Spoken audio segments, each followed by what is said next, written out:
Good morning class. आज हम लोग पुनः वर्ब टॉपिक पे डिस्कशन करने जा रहे हैं। सबसे पहले हमने पढ़ा था कि वर्ब कितने प्रकार की होती है।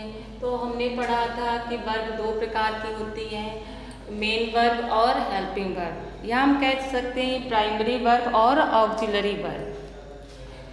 उसके बाद दूसरा टॉपिक हमने पढ़ा था वर्ब के अंतर्गत हमने ये सीखा था वर्ब कितने प्रकार की होती है, दो प्रकार की। यदि एक सेंटेंस में एक से ज़्यादा वर्ब दी गई हैं तो उसमें एक फाइनाइट वर्ब होगी और एक नॉन फाइनाइट वर्ब होगी। फिर हमने टॉपिक पढ़ा नॉन फाइनाइट। नॉन फाइनाइट के अंतर्गत हमें पढ़ना था इन्फिनिटिव, जीरेंड और पार्टिसिपल।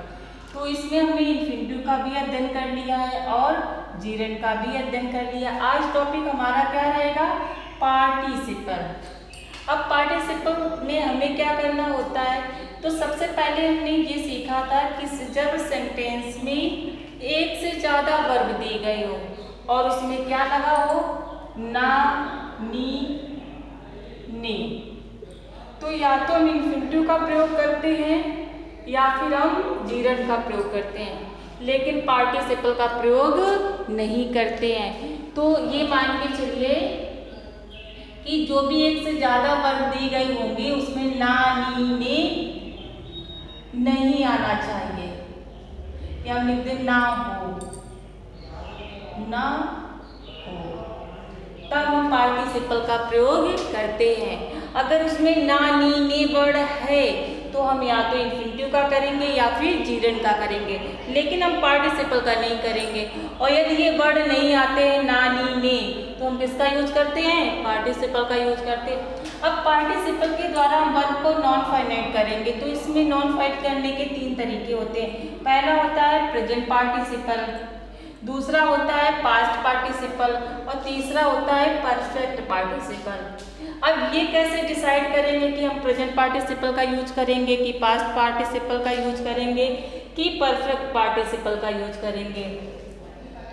और प्रेजेंट पार्टिसिपल में क्या होता है, वर्ब प्लस आईएनजी, यानी वर्ब की फर्स्ट फॉर्म में हम क्या लगाते हैं, आईएनजी लगाते हैं।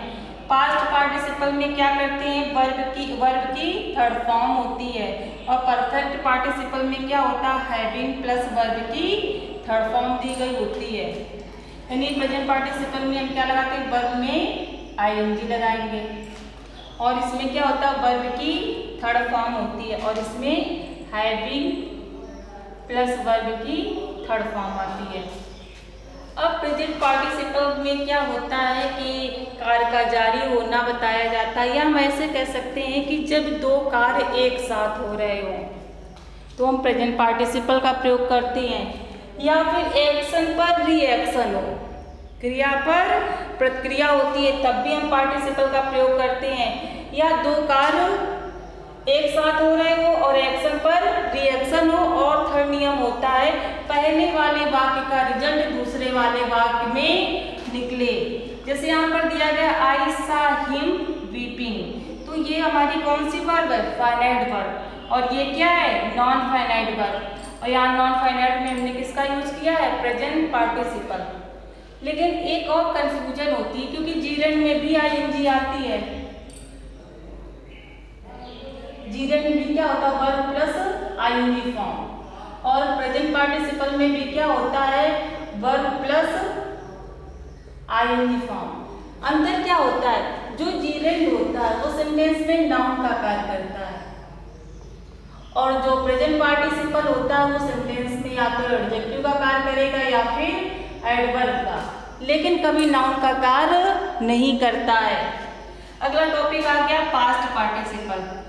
पास्ट पार्टिसिपल में क्या होता है कि सेंटेंस में कहीं ना कहीं हमें वर्ब की थर्ड फॉर्म दी गई होती है और वो किसी नाउन की दशा या अवस्था को बता रही होती है, और ये सेंटेंस में क्या होता है, एज एडजेक्टिव का कार्य कर रहा है। इसमें भाई वाच यहाँ पर क्या है, नाउन, तो लॉस्ट यहाँ पर क्या है, एडजेक्टिव, और यहाँ पर कौन सी पार्टिसिपल है, पास्ट पार्टिसिपल का प्रयोग किया गया है। अगला है परफेक्ट पार्टिसिपल। परफेक्ट पार्टिसिपल में क्या होता है कि दो कार्य होते हैं, एक कार्य पूरा होने के बाद दूसरा स्टार्ट होता है। जैसे प्रेजेंट पार्टिसिपल में क्या था, दो कार्य एक साथ हो रहे होते हैं, लेकिन परफेक्ट पार्टिसिपल में क्या होता है, एक कार्य पूरा होने के बाद दूसरा शुरू होता है। और इसमें क्या करते हैं, हैविंग प्लस वर्ब की थर्ड फॉर्म का प्रयोग करते हैं। जैसे लिखा हुआ having taken bath she went to the temple, यानी वो पहले उसने क्या नहाया और बाद में वो गई। सेंटेंस में दो कार्य हो रहे हैं, लेकिन पहला समाप्त हो जाने के बाद दूसरा शुरू हो रहा है। आज से वर्ब टॉपिक हमारा समाप्त हो गया और नया टॉपिक अगली क्लास में फिर हम लोग पढ़ेंगे। आज के क्लास के लिए थैंक यू।